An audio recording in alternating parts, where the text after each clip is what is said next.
Hello all, welcome to creative IAS academy. This is Lohith Kumar R here. ಈ ಒಂದು ವಿಡಿಯೋದಲ್ಲಿ ನಾವು KS ಮೇನ್ಸ್ಗೆ ಸಂಬಂಧಪಟ್ಟಿರ್ತಕ್ಕಂಥ ಕ್ಲಾಸಸ್ಗಳನ್ನು ಮಾಡ್ಕೊಳ್ತಾ ಹೋಗೋಣ. KS ಮೇನ್ಸಲ್ಲಿ ಬರ್ತಕ್ಕಂಥ ಕೆಲವೊಂದು ಸಿಲೆಬಸ್ಗಳನ್ನು ಇನ್ಡೆಪ್ತ್ ಅನಾಲಿಸಿಸ್ ಮಾಡ್ಕೊಳ್ತಾ ನಿಮಗೆ ಮುಂದೆ ಬರ್ತಕ್ಕಂಥ ಎಕ್ಸಾಮ್ಸ್ಗಳಿಗೆ ಹೆಲ್ಪ್ಫುಲ್ ಆಗಬೇಕು ಅನ್ನೋ ಉದ್ದೇಶವನ್ನು ಇಟ್ಕೊಂಡು ಈ ಒಂದು ಸೀರೀಸ್ಗಳನ್ನು ಮಾಡ್ತಾ ಹೋಗೋಣ. ಇದರಲ್ಲಿ ನಿಮಗೆ IBC ಮಾಡೆಲಲ್ಲಿ ಯಾವ ರೀತಿಯಾಗಿ ಅನಾಲಿಸಿಸನ್ನು ಮಾಡಬೇಕು, ಪ್ರೀವಿಯಸ್ ಇಯರ್ ಕ್ವಶನ್ ಪೇಪರ್ಸ್ಗಳನ್ನು ಯಾವ ರೀತಿಯಾಗಿ ಅನಾಲಿಸಿಸ್ ಮಾಡಬೇಕು, ಜೊತೆಗೆ ಆನ್ಸರ್ ರೈಟಿಂಗ್ಸ್ಗಳನ್ನು ಉತ್ತರ ಬರೆಯುವಿಕೆಯ ಒಂದು ಶೈಲಿಯನ್ನು ಈ ಒಂದು ವಿಡಿಯೋ ಸೀರೀಸ್ಗಳಲ್ಲಿ ನಾವು ಎಕ್ಸ್ಪ್ಲೇನ್ ಮಾಡ್ಕೊಳ್ತಾ ಹೋಗ್ತೀವಿ. KS ಮೇನ್ಸ್ ಕ್ಲಾಸಸ್ನ ಮೊದಲನೇ ಟಾಪಿಕನ್ನು ನಾವು ನೋಡಿಕೊಂಡಾಗ ಸೇವತ್ತ ಮಾಡೆಲ್ ಅಂತಕ್ಕಂಥದ್ದೊಂದು ಪ್ರಮುಖವಾಗಿರ್ತಕ್ಕಂಥ ಟಾಪಿಕ್. ಈ ಒಂದು ಟಾಪಿಕನ್ನು ನಾವು GS4 ಮತ್ತು GS2ಗಳಲ್ಲಿ ನಾವು ಬಳಸ್ಕೊಳ್ಬೋದಾಗುತ್ತೆ. KS ಮತ್ತು UPSC ಎರಡೂ ರೀತಿಯಾಗಿರ್ತಕ್ಕಂತಹ ಸಿಲೆಬಸ್ಗಳು ಡಿಫ್ರೆಂಟ್ ಆಗಿರೋದ್ರಿಂದ GS4ಅಲ್ಲಿ ಕಾಮನ್ ಆಗಿ ಸೇವತ್ತ ಮಾಡೆಲನ್ನು ನಾವು ಬಳಸ್ಕೊಳ್ಬೋದು ಉತ್ತರ ಬರೆಯುವಿಕೆಯ ಸಂದರ್ಭದಲ್ಲಿ. GS2ಅಲ್ಲೂ ಕೂಡ UPSCಲಿ ಬಳಸ್ಕೊಳ್ಬೋದು. ಬಟ್ ಇಲ್ಲಿ ಡಿಸೆಂಟ್ರಲೈಸೇಷನ್, ಅಧಿಕಾರದ ವಿಕೇಂದ್ರೀಕರಣ ಅಂತೇಳಿ KSಲ್ಲಿ GS1ನಲ್ಲಿ ಒಂದು ಸಬ್ಜೆಕ್ಟ್ ಬರುತ್ತೆ, ರೈಟ್, ಒಂದು ವಿಭಾಗ ಬರುತ್ತೆ. ಅಲ್ಲಿ ತಾವು ಸೇವತ್ತ ಮಾಡೆಲ್ನ ನಾವು ಬಳಸ್ಕೊಳ್ಬೋದು. ಅದನ್ನು ನಾವು ವರ್ಡ್ ಡಿಸೆಂಟ್ರಲೈಸೇಷನ್ ಅಂತಲೂ ಕೂಡ ಕರಿತೀವಿ. ಇಂಗ್ಲೀಷಲ್ಲಿ ಸೇವತ್ತ ಮಾಡೆಲ್ ಅಂತೇಳಿ ಕರಿತೇವೆ, ರೈಟ್. ಸೇವಾ ಅಂತಕ್ಕಂಥದ್ದು, ಉತ್ತಮ ಅಂತಕ್ಕಂಥದ್ದು, ಈ ಎರಡು ವರ್ಡ್ಗಳ ಒಂದು ಕಲ್ಮಿನೇಷನ್ ಆಗಿ ಸೇವತ್ತ ಮಾಡೆಲ್ ಅಂತಕ್ಕಂಥದ್ದು ಆಗಿರುವಂಥದ್ದು. ಮುಂದುವರೆದಂತೆ ಈ ಸೇವೋತ್ತ ಮಾಡೆಲನ್ನು ರೆಕಮೆಂಡ್ ಮಾಡಿರ್ತಕ್ಕಂಥವ್ರು ಯಾರು ಅಂತ ನೋಡ್ಕೊಂಡಾಗ ಎರಡನೇ ಆಡಳಿತ ಸುಧಾರಣಾ ಆಯೋಗ ಒಂದು ಕೊಟ್ಟಿರ್ತಕ್ಕಂಥ ಒಂದು ಶಿಫಾರಸ್ಸಿನ ಅಡಿಯಲ್ಲಿ ಸೇವೋತ್ತ ಮಾಡೆಲನ್ನು ನಾವು ರೆಕಮೆಂಡ್ ಮಾಡಿದ್ದೀವಿ, ಜಾರಿಯನ್ನು ಮಾಡಿದ್ದೇವೆ. ಮುಖ್ಯವಾಗಿರ್ತಕ್ಕಂಥ ರೀಸನ್ ಏನು ಅಂತ ನೋಡ್ಕೊಂಡಾಗ ಸಾರ್ವಜನಿಕ ಸೇವೆಗಳ ವಿತರಣೆ ಅಂತೇಳಿ ಕರಿತೀವಿ. ಅದನ್ನು ನಾವು ಇಂಗ್ಲೀಷಲ್ಲಿ ಪಬ್ಲಿಕ್ ಸರ್ವಿಸ್ ಡೆಲಿವರಿ ಅಂತೇಳಿ ಕರಿತೇವೆ.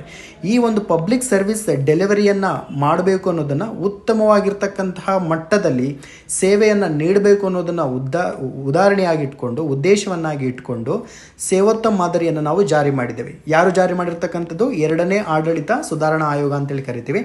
ಅದಕ್ಕೆ ನಾವು ಇಂಗ್ಲೀಷಲ್ಲಿ ಸೆಕೆಂಡ್ ಅಡ್ಮಿನಿಸ್ಟ್ರೇಟಿವ್ ರಿಫಾರ್ಮ್ಸ್ ಕಮಿಷನ್ ಅಂತಲೂ ಕೂಡ ಕರಿತೇವೆ. ನೋಡಿ, ಸೇವತ್ತ ಮಾಡೆಲ್ ಅಂದ ತಕ್ಷಣ ಸಿಟಿಸನ್ ಸೆಂಟ್ರಿಕ್ ಗವರ್ನೆನ್ಸ್ ಸಿಸ್ಟಮ್ ಅಂತೇಳಿ ತಾವು ನೆನ್ಪಿಟ್ಕೊಳ್ಬೇಕು, ಅಥವಾ ಸರ್ವಿಸ್ ಅಂತೇಳಿ ತಾವು ನೆನ್ಪಿಟ್ಕೊಳ್ಬೇಕು. ಏನಂತೀವಿ ಇದು ಸಿಟಿಸನ್ ಸೆಂಟ್ರಿಕ್ ಅಂದರೆ? ನೋಡಿ,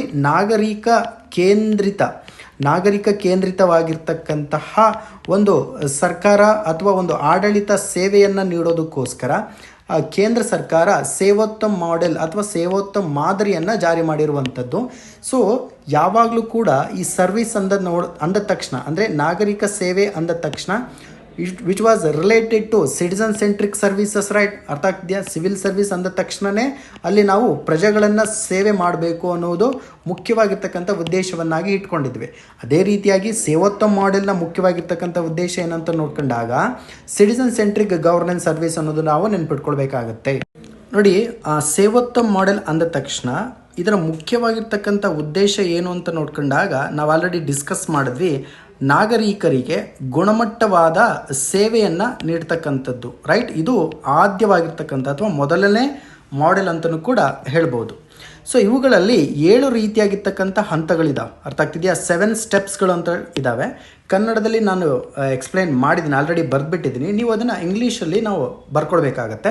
defence services and identify clients ಅಂತ ಕರಿತೀವಿ, ಅದನ್ನು ಕನ್ನಡದಲ್ಲಿ ಸೇವೆಗಳ ವ್ಯಾಖ್ಯಾನ ಅಂತಲೂ ಕೂಡ ಕರಿತೀವಿ. Set standards and norms for each service ಅಂತೇಳಿ ಕರಿತೀವಿ, ಅದನ್ನು ಕನ್ನಡದಲ್ಲಿ ಸಿಂಪಲ್ ಆಗಿ ಗುಣಮಟ್ಟಗಳ ರಚನೆ ಅಂತ ಕೂಡ ಕರಿತೀವಿ. ಥರ್ಡ್ ಒನ್ ಸಾಮರ್ಥ್ಯಗಳ ಅಭಿವೃದ್ಧಿ ಅಂತೇಳಿದೆ, ಅದನ್ನು ಇಂಗ್ಲೀಷಲ್ಲಿ ನಾವು develop capability to meet the set standards ಅಂತೇಳಿ ಕರಿತೇವೆ. ಫೋರ್ತ್ ಒನ್ ಗುಣಮಟ್ಟಗಳ ಸಾಧನೆಗೆ ಪ್ರದರ್ಶನ ಅಂತ ಕರಿತೀವಿ, ಇಂಗ್ಲೀಷಲ್ಲಿ ಪರ್ಫಾರ್ಮ್ ಟು ಅಚೀವ್ ಸ್ಟ್ಯಾಂಡರ್ಡ್ಸ್ ಅಂತ ಕರಿತೀವಿ. Monitor performance against set standards ಅಂತ ಕರಿತೀವಿ. ಫಿಫ್ತ್ ಒನ್ ಕನ್ನಡದಲ್ಲಿ ಪ್ರದರ್ಶನದ ಮಾನಿಟರ್ ಅಂತ ಕೂಡ ಕರಿತೀವಿ. ಮೌಲ್ಯಮಾಪನ ಅಂತೇಳಿ ಕರಿತೀವಿ, 6th ಒನ್, ರೈಟ್. ಜೊತೆಗೆ 7th ಒನ್ ಸತತವಾದ ಅಭಿವೃದ್ಧಿ ಅಂತಲೂ ಕೂಡ ಕರಿತೀವಿ. Evaluate impact through an independent mechanism ಅಂತ ಕರಿತೀವಿ 6th ಒನ್ನಿಗೆ. 7th ಒನ್ನಿಗೆ ನಾವೇನಂತ ಕರಿತೀವಿ? Continuous improvement based on monitoring and evaluation ಅಂತಲೂ ಕೂಡ ಕರಿತೀವಿ. ಸೊ ಇಲ್ಲಿ ನಾನು ಕನ್ನಡದಲ್ಲಿ ಮಾಡೆಲನ್ನು ಅಥವಾ ಕನ್ನಡದಲ್ಲಿ ಪಾಯಿಂಟ್ಸ್ಗಳನ್ನು ಹೇಳಿದ್ದೀನಿ, ದಯವಿಟ್ಟು ಇದನ್ನು ನೀವು ನೋಟ್ಸ್ ಮಾಡ್ಕೊಳ್ಳಿ. ಮುಂದುವರೆದಂತೆ ನಾವು ಸೇವೋತ್ತ ಮಾಡೆಲ್ ಬಗ್ಗೆ ಡಿಸ್ಕಸ್ ಮಾಡ್ಕೊಂಡ್ವಲ್ಲ, ಇದರಲ್ಲಿ 3 ರೀತಿಯಾಗಿರ್ತಕ್ಕಂತಹ ಈ ಒಂದು ಫ್ರೇಮ್ವರ್ಕ್ನ ಅಡಿಯಲ್ಲಿ 3 ರೀತಿಯಾಗಿರ್ತಕ್ಕಂಥ ಮಾಡ್ಯೂಲ್ಸ್ಗಳು ನಮಗೆ ಕಂಡು ಬರ್ತಾವೆ.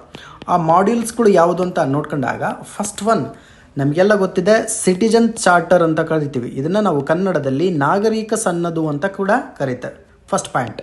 ಸೆಕೆಂಡ್ ಪಾಯಿಂಟ್ ಏನು? ಪಬ್ಲಿಕ್ ಗ್ರಿವ್ಯಾನ್ಸ್ ಮೆಕ್ಯಾನಿಸಮ್ ಅಂತ ಕೂಡ ಕರಿತೀವಿ. ಇದನ್ನು PG ಅಂತ ಕೂಡ ಕರಿತೀವಿ. ಸಾರ್ವಜನಿಕ ಕುಂದುಕೊರತೆಯ ಯಾಂತ್ರಿಕತೆ ಅಥವಾ ಮೆಕ್ಯಾನಿಸಮ್ ಅಂತ ಕೂಡ ಕರಿತೀವಿ. ಸರ್ವಿಸ್ ಡೆಲಿವರಿ ಕೆಪಬಿಲಿಟಿ ಅಂತಲೂ ಕೂಡ ಇದಕ್ಕೆ ಕರೆಯಲಾಗುತ್ತೆ. Third one service delivery capability ಅಂತಲೂ ಕೂಡ ಕರೆಯಲಾಗುತ್ತೆ. ಸೊ ಈ 3 ಪಾಯಿಂಟ್ಸನ್ನು ತಾವು ನೆನ್ಪಿಟ್ಕೊಳ್ಬೇಕಾಗತ್ತೆ. ಸೇವೋತ್ತಮ್ ಮಾಡೆಲ್ಗೆ ಮೇನ್ಸ್ಗೆ ಪ್ರಶ್ನೆಯನ್ನು ಕೇಳಿದಾಗ ಈ ರೀತಿಯಾಗಿರ್ತಕ್ಕಂಥ ಪಾಯಿಂಟ್ಸನ್ನು ಕೊಟ್ಟು ತಾವು ಬರೆದಾಗ ತಮ್ಮ ಉತ್ತರ ಏನಾಗ್ತಾ ಹೋಗುತ್ತೆ, ದೊಡ್ಡ ಪ್ರಮಾಣದಲ್ಲಿ ಇಂಪ್ಯಾಕ್ಟ್ ಬೀರ್ತಾ ಹೋಗುತ್ತೆ. ನೋಡಿ, ಸೇವೋತ್ತಮ್ ಮಾಡೆಲ್ ಜಾರಿ ಬರೋಕ್ಕಿಂತ ಮುಂಚೆ ಇನ್ನೊಂದು ಪ್ರಮುಖವಾಗಿರ್ತಕ್ಕಂಥ ವ್ಯವಸ್ಥೆ ಇತ್ತು. ಅದನ್ನು ನಾವು ನಾಗರಿಕ ಸನ್ನದು ಅಂತೇಳಿ ಕರಿತೀವಿ. ಏನಂತ ಕರಿತೇವೆ? ನಾಗರಿಕ ಸನ್ನದು ಅಂತೇಳಿ ಕರಿತೀವಿ. ಇಂಗ್ಲೀಷಲ್ಲಿ ಅದನ್ನು ಸಿಟಿಜನ್ ಚಾರ್ಟರ್ ಅಂತಲೂ ಕೂಡ ಕರಿತೀವಿ, CC ಅಂತಲೂ ಕೂಡ ಕರಿತೀವಿ.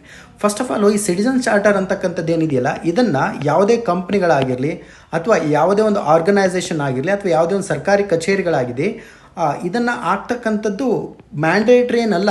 ಆದರೂ ಕೂಡ ಆ ಒಂದು ಆಫೀಸ್ ಅಥವಾ ಆ ಒಂದು ಆರ್ಗನೈಸೇಷನ್ ಏನು ಮಾಡುತ್ತೆ, ನಾಗರಿಕ ಸನ್ನದನ್ನು ಸಿಟಿಜನ್ ಚಾರ್ಟರನ್ನು ನೀಡುತ್ತೆ. ಸಿಟಿಜನ್ ಚಾರ್ಟರ್ ಇದೆ ಅಂದ ತಕ್ಷಣ ಇದರ ಮುಖ್ಯವಾಗಿ ಇರತಕ್ಕಂಥ ಉದ್ದೇಶ ಏನಿರುತ್ತೆ ನೋಡಿ, ನಮ್ಮ ಒಂದು ಸೇವೆಯಲ್ಲಿ ಅಂದರೆ ಒಂದು ಸರ್ಕಾರಿ ಕಚೇರಿಯಲ್ಲಿ ಯಾವ ರೀತಿಯಾಗಿರ್ತಕ್ಕಂಥ ಸೇವೆ ನೀಡಲಾಗುತ್ತದೆ, ಎಷ್ಟು ಗಂಟೆಗಳ ಅವಧಿಯಲ್ಲಿ ಸೇವೆಯನ್ನು ನೀಡಲಾಗುತ್ತದೆ, ಜೊತೆಗೆ ಹೇಗೆ ಸೇವೆಯನ್ನು ನೀಡಲಾಗುತ್ತದೆ ಎಂಬುದರ ಹಲವಾರು ರೀತಿಯಾಗಿರ್ತಕ್ಕಂಥ ಮಾಹಿತಿಯನ್ನು ಒಳಗೊಂಡಿದೆ ಈ ನಾಗರಿಕ ಸನ್ನದು ಅಂತಕ್ಕಂಥದ್ದು. ಇದರ ಒಂದು ಮುಂದುವರೆದ ಭಾಗವನ್ನು ನಾವೇನಂತ ಕರಿತೀವಿ, ಸೇವೋತ್ತಮ್ ಮಾಡೆಲ್ ಅಥವಾ ಸೇವೋತ್ತಮ್ ಮಾದರಿ ಅಂತಲೂ ಕೂಡ ಕರಿತೇವೆ. ನೆನ್ಪಿಟ್ಕೊಳ್ಳಿ, ತುಂಬಾ ಇಂಪಾರ್ಟೆಂಟು. ಸೊ ಇವುಗಳನ್ನು ತಾವು ಪಾಯಿಂಟ್ ವೈಸ್ ಏನು ಮಾಡ್ಕೊಳ್ತಾ ಹೋಗಬೇಕು, ಅಬ್ಸರ್ವ್ ಮಾಡ್ಕೊಳ್ತಾ ಹೋಗಬೇಕು. ನಾಗರಿಕ ಸನ್ನದು ಅಂದ ತಕ್ಷಣ ಆಡಳಿತವನ್ನು ಸುಧಾರಣೆ ಮಾಡೋದಕ್ಕೋಸ್ಕರ ಜಾರಿಯಾಗಿರ್ತಕ್ಕಂತಹ ಒಂದು ಸನ್ನದು ಅಂತಲೂ ಕೂಡ ಹೇಳ್ಬೋದಲ್ವಾ. ಅಡ್ಮಿನಿಸ್ಟ್ರೇಷನನ್ನು ರಿಫಾರ್ಮೇಷನನ್ನು ತರೋದಕ್ಕೋಸ್ಕರ ಜಾರಿ ಮಾಡಿರ್ತಕ್ಕಂಥದ್ದು ಅಂತಲೂ ಕೂಡ ಹೇಳ್ಬೋದಲ್ವಾ ನಾಗರಿಕ ಸನ್ನದನ್ನು. ಅದೇ ರೀತಿಯಾಗಿ ನಮ್ಮಲ್ಲಿ ಭ್ರಷ್ಟಾಚಾರ ಅಂತಕ್ಕಂಥದ್ದು ಅತಿ ಹೆಚ್ಚು ಪ್ರಮಾಣದಲ್ಲಿದೆ.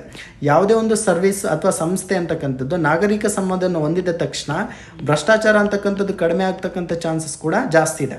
ಫಾರ್ ಎಕ್ಸಾಂಪಲ್, ಇವಾಗ ನಾವು ಜಾಮ್ ಟ್ರಿನಿಟಿಯನ್ನು ಜಾರಿ ಮಾಡಿದ್ದೀವಿ, ಅರ್ಥ ಆಗ್ತಿದೆಯಾ? ಜನ್ಧನ್ ಆಧಾರ್ ಮೊಬೈಲ್ ಅಂತ ಕರಿತೀವಿ, ಓಕೆನಾ? ಇದರಿಂದ ಭ್ರಷ್ಟಾಚಾರ ಕಡಿಮೆ ಆಗಿದೆ ಅಲ್ವಾ? ಹೇಗೆ ಹೇಳ್ತೀನಿ, ಕೇಳಿಸ್ಕೊಳ್ಳಿ. ಈ ಫಾರ್ ಎಕ್ಸಾಂಪಲ್ DBT ಅಂತೇಳಿ ಕರಿತೀವಿ, ಡೈರೆಕ್ಟ್ ಬೆನಿಫಿಟ್ ಟ್ರಾನ್ಸ್ಫರ್ ಅಂತಲೂ ಕೂಡ ಇದಕ್ಕೆ ಕರಿತೀವಿ. ಕನ್ನಡದಲ್ಲಿ ಇದಕ್ಕೆ ನೇರ ನಗದು ವರ್ಗಾವಣೆ ಅಂತಲೂ ಕೂಡ ಕರೆಯಲಾಗುತ್ತೆ, ಓಕೆನಾ?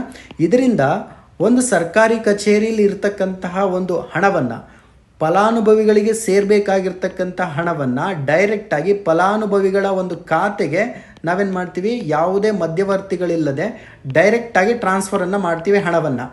ಇದರಿಂದಾಗಿ ಏನಾಗ್ತಾ ಹೋಗುತ್ತೆ, ಭ್ರಷ್ಟಾಚಾರ ಅಂತಕ್ಕಂಥದ್ದು ಏನಾಗ್ತಾ ಹೋಗುತ್ತೆ, ಕಡಿಮೆ ಆಗ್ತಾ ಹೋಗ್ತದೆ, ಓಕೆನಾ? ಒಪ್ಕೊಳ್ತೀರಾ? ಸೊ ಅದೇ ರೀತಿಯಾಗಿ ಸಿಟಿಜನ್ ಚಾರ್ಟರು ಕೂಡ ಇದೇ ರೀತಿಯಾಗಿ ಪಾತ್ರ ವಹಿಸಿತ್ತು.